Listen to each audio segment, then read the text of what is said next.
Ah, salut Henri. Bonjour Emmanuel, comment allez-vous? Eh ben, écoutez, je vais comme vous, c'est-à-dire pas terrible, quoi.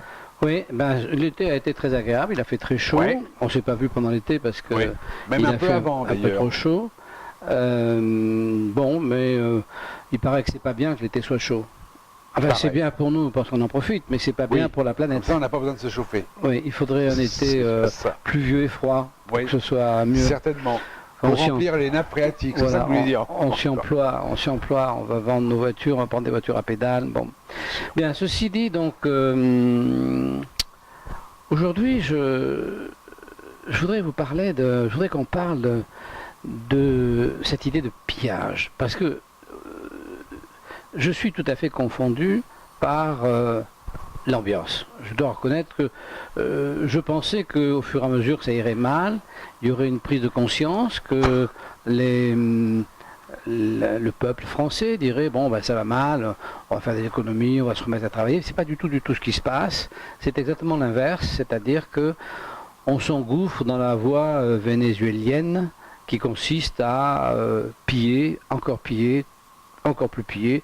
Les Vénézuéliens, ils ont pillé leur puits de pétrole, ils ont pillé toute leur nation, ils n'ont plus rien. Et donc on suit le même chemin et je trouve ça un peu bizarre quand même. Alors, j'ai réfléchi beaucoup. Et puis le hasard a fait qu'il y a 8 jours, il y avait une réunion de Harley Davidson à côté de Sète, là, c'est importante, vu que une ou deux de ces motos avaient un drapeau dont on s'est posé la question, mais quel est ce drapeau? Sudiste. Et en fait, c'est le drapeau des Confédérés, Oui, le oui. drapeau des Confédérés. Évidemment, tous les Harley Davidson sont sudistes. Et donc, ma petite fille qui était là a dit, oh là là, quelle horreur, c'est le drapeau du Ku Klux Klan. Non. Alors je réfléchis, je m'amène à réfléchir, je dis oui c'est vrai, c'est le drapeau des Confédérés, donc c'est le drapeau qu'utilise le Ku Klux Klan, donc c'est vrai, c'est quand même un message lourd qui est assez pénible, c'est comme si on avait une croix gammée, enfin c'est quand même pas un message agréable. Et puis j'essaie de me replacer à l'époque. Qu'est-ce qui s'est passé? À l'époque, les Blancs pillaient les Noirs, qu'ils allaient chercher en Afrique, ils en avaient fait des esclaves. Et ils considéraient... C'était pas les seuls, hein, parce que les Arabes avaient des esclaves depuis des millénaires. Oui, mais bon, ils pillaient les Noirs. Bon. Et avant de les piller, ils avaient considéré que finalement c'était quasiment des objets. Puis c'était des esclaves, c'était des objets entre animal, objet, homme, enfin c'était un espèce de sous-produit. Et ils expliquaient au Nord que si on leur enlevait les esclaves, plus personne n'aurait du coton. Et que donc si plus personne n'avait du coton, l'Amérique allait faire faillite. Et ils se sont engagés dans une guerre qu'ils ont été d'ailleurs sur le point de gagner, qui a été une guerre très difficile, avec sincérité. Donc ça veut dire que si vous voulez, un siècle et demi plus tard, on se dit, mais ces gens ils étaient cons. Ben non, à l'époque ils n'étaient pas plus cons que vous et moi, ils croyaient que c'était vrai. Donc ça veut dire que le pillage, ça passe d'abord par une dévalorisation de la personne qu'on va piller. Et puis ça passe par le fait que c'est endémique. C'est-à-dire que si vous voulez, le pillard, l'homme est un pillard naturel. Pour l'empêcher de piller son voisin, on a créé des tribunaux correctionnels, qui limitent à peu près la casse. Mais on n'a rien sous la main quand il s'agit d'une société qui se met à piller. Et on n'a rien sous la main quand cette société commence à délirer et que l'ensemble du corps social, y compris l'élite, est d'accord pour le pillage. Donc ça s'est passé avec Rome, ça s'est passé donc avec l'Amérique, ça s'est passé avec les colons américains lorsqu'ils ont éradiqué les Indiens, ça s'est passé avec Napoléon quand il s'est mis dans les fringues de la Révolution pour aller piller au profit de sa famille et puis de ses maréchaux dans la totalité de l'Europe. Évidemment ça s'est reproduit avec Hitler, enfin ça se reproduit partout systématiquement, c'est-à-dire qu'on commence par dévaloriser une partie de la société ou un voisin, ou peu importe, et puis ensuite on va le piller. Donc ces réflexions m'ont amené à penser qu'effectivement c'est exactement ce qui se passe aujourd'hui au niveau fiscal. C'est-à-dire qu'aujourd'hui nous sommes les personnes qui gagnent un peu d'argent sont considérées comme ayant probablement fraudé, sans quoi il n'y a aucune raison qu'elles aient de l'argent, qui quelque part est un petit peu vrai. Et puis, une fois qu'on est catalogué comme fraudeur, on n'est plus un être humain. On est une espèce personne abjecte que la société doit rejeter et doit donc faire souffrir et condamner le plus lourdement possible. Et donc piller. Et ça, c'est quand même impressionnant parce qu'on voit qu'il n'y a pas de marche arrière. Il n'y a pas de marche arrière. Et il n'y a jamais de marche arrière dans les pillages. Les sociétés qui se mettent à piller, c'est exactement le principe de qui vole un œuf, vole un bœuf, quoi. Hein. Quand vous avez commencé à voler, vous continuez à voler. Une société qui commence à voler, elle commence à piller, elle continue à piller jusqu'au moment où elle meurt de son pillage parce que la zone pillée est asséchée et qu'à un moment donné, elle ne peut plus piller. Mais donc ça laisse supposer que la situation est un peu tendue. Voilà la pensée qui n'est pas très gaie à la sortie de l'été. Hein. Mais je trouve que c'est assez grave parce que, pour tout vous dire, je suis en train de compiler un document que je vais mettre sur le blog dans je ne sais pas combien de temps quand j'aurai fini. Je suis en train de compiler toutes les aventures que j'ai vécues en 18 ans. Et de A à Z. Ouais, et quand on les regarde, on s'aperçoit que c'est des petites choses. C'est des petites choses, mais c'est des petites humiliations, un magistrat qui dit bon, allez, bon, allez, on nous raconte des salades, allez, boum. Mais pas pris l'un à part de l'autre, si vous voulez, c'est pas spectaculaire. Mais quand on prend la masse de ces choses et qu'on voit le résultat, et quand on sait en plus on voit la progression. On voit la progression. On voit les conséquences. On voit la facture. Hein. Et on sait qu'il n'y a pas fraude puisqu'on a des résultats, que ce soit Cour de cassation, que ce soit rapporteur public, qui disent non, il n'y a pas fraude. Donc on sait qu'il n'y a pas fraude et on se rend compte de tout ce que ça fait. Et aujourd'hui, j'arrive dans la partie, enfin, la confrontation. C'est-à-dire que là, j'ai effectivement une mesure tendant à vendre tout un stock d'une de mes sociétés qui a été ruinée par le fisc. Et donc, on rentre dans le dur, là, dans la confrontation. Ça m'intéresse au plus haut point. Hein, parce que ça va permettre de recadrer tout ça. C'est un gros travail, mais c'est assez intéressant. Donc, maintenant, si vous voulez, cette résistance que moi j'ai eu pendant 18 ans, vous aussi, et qu'on partage ensemble depuis un certain temps, cette résistance, elle, comme on a résisté, qu'on est encore là, du coup les événements se sont succédés. Maintenant, quand on les compile, on s'aperçoit qu'effectivement, il y a un pillage. Et ça part de pas grand-chose. Et oui, alors voilà. C'est ça le drame. C'est que ça part de pas grand-chose et qu'on ne peut pas arrêter ce pas grand-chose. Non. Ah, oui, et qui, comme une avalanche, grossit petit à petit et entraîne de plus en plus. Oui, mais ça part de pas grand-chose parce qu'on a été au préalable déshumanisé. C'est-à-dire que si vous voulez, si vous dites à votre boulanger, dites donc, votre pain il n'est pas bon, là, vous déconnez. Prenez un pain dans la gueule. Non. Le boulanger qui vous respecte dit, comment il n'est pas bon mon pain, mais vous l'avez goûté, on discute. Enfin, si vous fout un pain dans la gueule, vous ne revenez jamais. Donc le boulanger il va discuter avec vous. Tandis que quand vous dites au fixe, mais attendez, ce que vous me demandez là, vous voyez bien, comme vous êtes pour lui un sous-homme, vous êtes tout de suite, et c'est ce qui s'est passé pour moi, et c'est ce qui s'est passé pour vous, tout de suite, dès que vous dites, mais enfin, madame ou monsieur, et puis vous apportez les preuves, hein, vous apportez les preuves, voilà. À ce moment-là, aussitôt, tout le groupe de pillards se regroupe et vient défendre le petit animal nuisible qui vous agresse. Qui vous a planté les premiers crocs. Et donc tout le monde fait bloc derrière.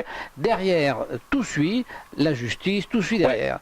Ah oui, ça commence avec rien, ça c'est sûr. La justice peut quand même aussi séparer. Je veux dire, moi, je suis toujours... surtout la justice administrative. Le résultat, administrative ou pas administrative, le résultat c'est qu'in fine on est marron. Alors même si de temps en temps il y a un magistrat qui dit, ah ben là vous avez peut-être un petit peu raison, comme tout le monde s'en fout. Au final on est marron, donc on s'en fout. Donc ça, vous voyez, moi j'ai le rapporteur public de Marseille qui dit que j'ai raison, j'ai la Cour de cassation qui dit que j'ai raison. Mais le 19 janvier, je retourne, il n'est pas du tout certain que la Cour d'appel ne me retrouve pas je ne sais pas quelle fantaisie pour remettre une petite couche. Hein. On n'en sait rien. Voilà, bon. Donc voilà. Donc si vous voulez, cette situation, c'est vraiment une situation de société. Alors on l'a déduit de ce qui nous est arrivé, mais en fait ça arrive à des milliers de gens, des centaines de milliers de gens. On le voit sur le blog aussi avec les témoignages. Alors à des échelles plus ou moins grandes, ça va être 1000 euros, 5000 euros, nous sommes 1 million d'euros, mais bon, ça dépend mais c'est le même démarche, c'est exactement la même démarche. Et c'est invivable. Et ça va dans le mur. C'est-à-dire que vous avez toujours tort. Voilà, c'est le problème. Vous avez toujours tort, et pour vous faire payer votre non-acceptation de votre tort, eh ben, vous tombez dans la machine qui va vous torturer, vous broyer. Et alors, cette machine va vous broyer parce que, quelle que soit la somme, elle est suffisante pour vous tuer. C'est-à-dire, si vous êtes un salaire modeste, vous allez mourir avec 100 000 euros. Hein? Si vous êtes une grosse fortune, ben, pour vous tuer, il va falloir 4, 5, 10, 20, 30 millions d'euros.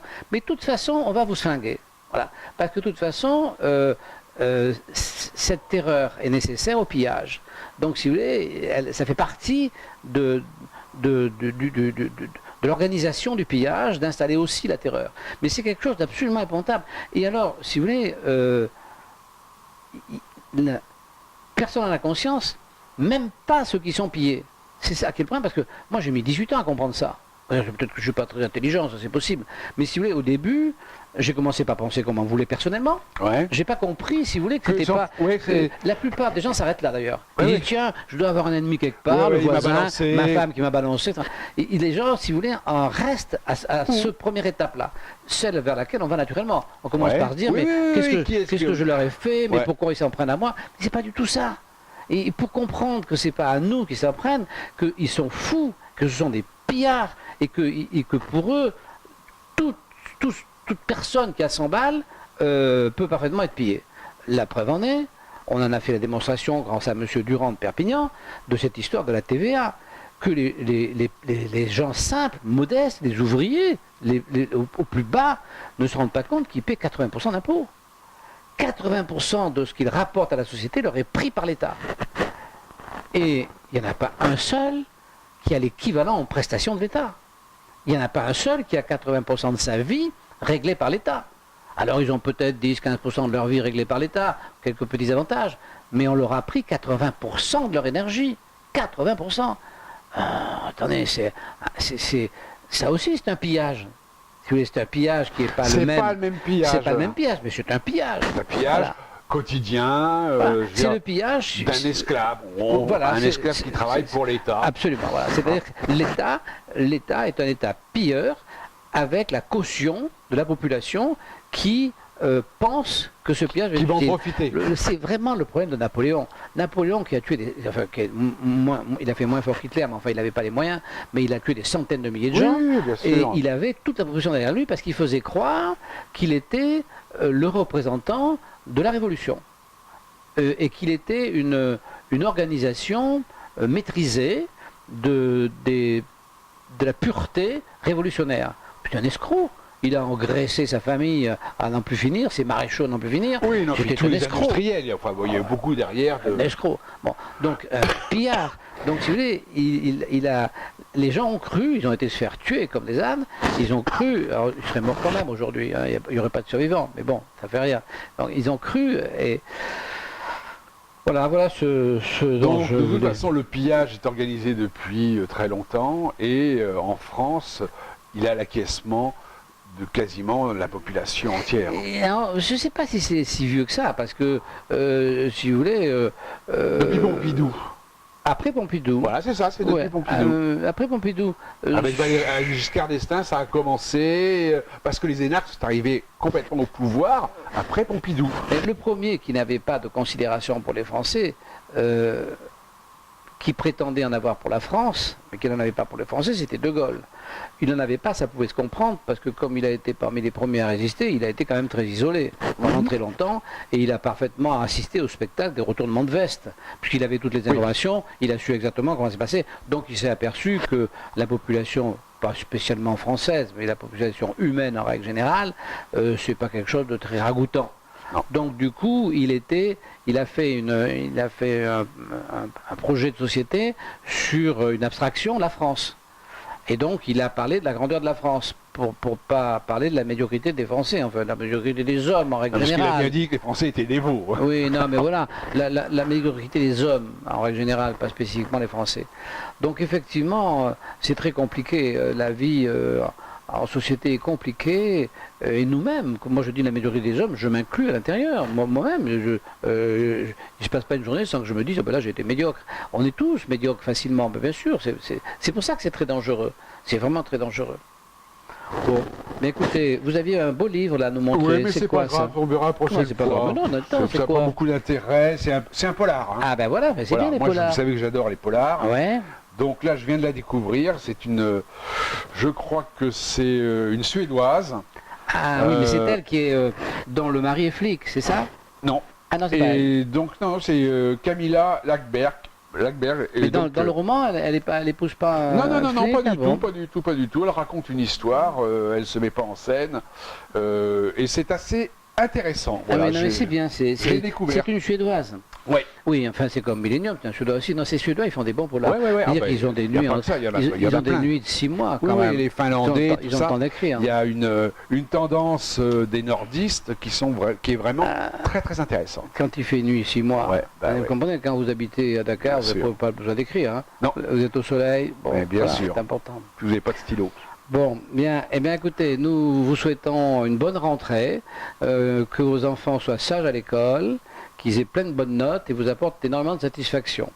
Voilà, eh bien à bientôt. À Au bientôt. revoir.